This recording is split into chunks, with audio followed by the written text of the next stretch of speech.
Hi guys, how's it going? In this video I'm just going to take you quickly around my 1999 Suzuki GSXR 600, talk about it, talk about why I bought the bike, what's it had done to it before me, what have I done to it, what I plan to do with it, and just bits about the bike in general and how it is to ride.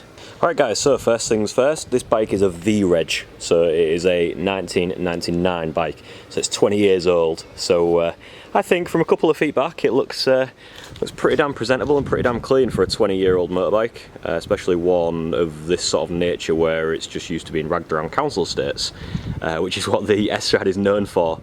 Usually the 750, but yeah, definitely the 600 as well. Now, the reason why I bought this bike, well, I mean, look at that. Does it get any more obvious? Look at those lines. Just looks absolutely beautiful, absolutely stunning. I've wanted one for years. I'm a big fan of 90s motor vehicles, just the aesthetics of them. They're really chunky, they're really wide, they're really aggressive. When things were starting to get really sporty and more modern than the 80s, which was sometimes quite square or quite bland, but it's not obviously quite full-fledged angular like we are today. And it's kind of stuck in that awkward phase in between retro cool and new cool, and I kind of like that. I've got like a bit of a soft spot. My first car was a Mark III Golf. Usually people either like the retro Mark II or the Mark IV onwards. I loved my Mark III.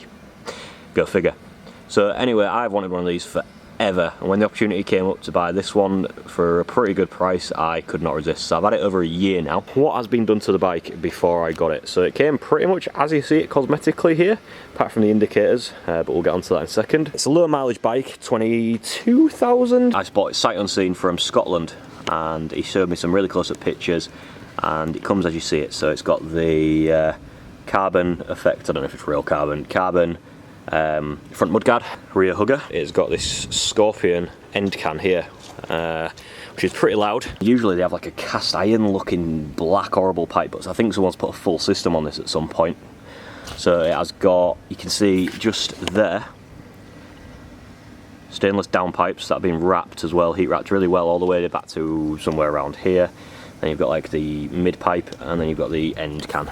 Looks really nice on these. I think it just makes it look that tiny bit more than just what it needs. Low mileage bike, it had just passed a fresh MOT when I got it. All it needed was a set of brake pads on the front, which the guy put on for me kindly. Like I say, I bought it sight unseen, and he was just unreal. He just sent me loads of pictures, even offered to drop the price because of a few scratches that he hadn't noticed himself when he got up close to it.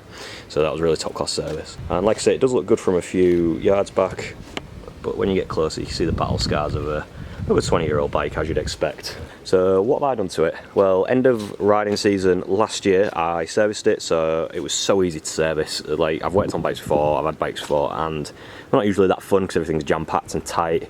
You think everything's going to be fun and easy, but it isn't. This was great. The oil filter was like down there, plugs were in line with the frame, which usually they are, and you have to bloody do some sort of weird attachment Jenga to try and get them out. Air filter had its little own thing that you pull off and it just comes out. Absolutely great. Other than that, I've changed the indicators out. I didn't want to go for tiny little LED ones because personally I like the 90s aesthetics, but the other ones were absolutely huge. They were like that. They were like soap bars on the end. So I have just taken those off and put some slightly smaller but still normal bulb ones. And I've ridden it. That's basically all I've done to it.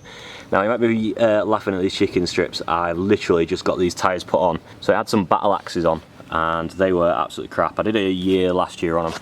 I managed to get them right over, like, you know, up to like here, but the weren't confidence inspiring. They didn't hold any heat in the corners. As soon as you got over on the side, it was twitching, it was giving you twitchy bum moments. So I went for MOT the other day. Before I had it MOT'd, I picked up from Demon Tweaks of all places some really cheap. These are Maxwell M7 RRs. Now, one of my friends, Sam, has got some Maxwell Road Techs on his MT. He really likes them. I've had really good reviews. They were at a decent price point. I paid £220 for the two tyres, so I can't really complain. So I've just had them fitted and I've rode back from the MOT station, and that is it. It hasn't moved since then.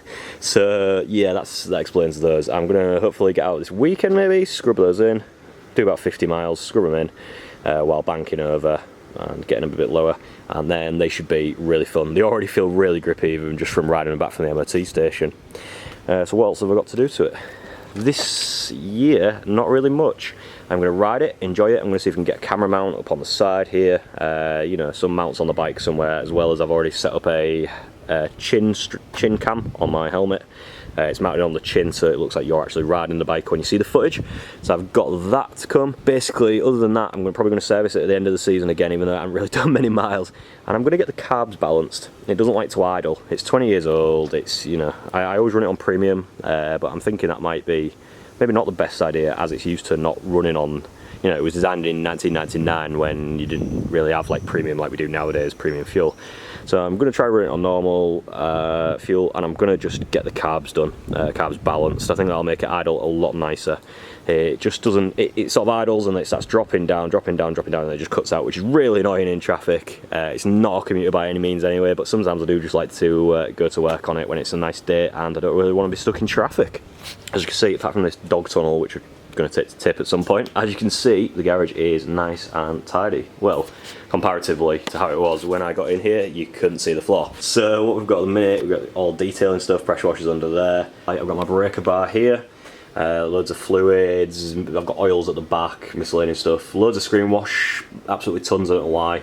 And then sort of tools and equipment goes this way. So detailing stuff, tools and equipment. And then this is where my bike lives. So it's got a little spot here. Got my push bike mounted above it, an old Peugeot Racer that I paid about £20 for absolutely years ago. I need to get that fixed. Got some filing cabinets here, that one's got decorating stuff in, this one has like, I don't know, loads of extension leads, some painting stuff, mum and dad's push bike, and then I've got all this. This is usually clear, I've just dumped some stuff on it. All this for a workspace. I'm going to get a desk vise to go on there, maybe a bench sander as well. You know, I'll sit on there as well. It won't take up too much space, I can just put them there. But a vise will be really helpful just to work on small pieces in. You know, if you want to do any filing, any painting, anything like that. And then we've got all this cupboard space as well. So yeah, I'm pretty happy with the way this garage has turned out. So if you did like this video, don't forget to like the video, comment down below if you have any suggestions on things I could improve or things that you particularly liked in this video.